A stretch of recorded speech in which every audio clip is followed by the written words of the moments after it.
नमोबुद्धाय, जय भीम. मी रोहित पिसाळ.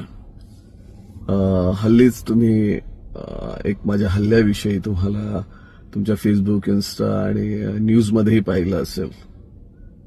तर मी ज्यावेळी सुरतला चाललो होतो आणि पालघरला माझं एक ओल्ड एज होम आहे, तिथे 1-1.5 तास तिथे थांबलो आणि तिथून ज्यावेळी निघालो तर त्यावेळी काही इस्मांनी माझ्यावर हल्ला केला. हा हल्ला कोणी केला मला कदाचित माहिती आहे.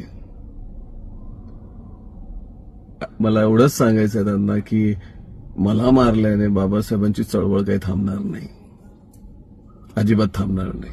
काही वर्षांपूर्वी एक कविता लिहिली होती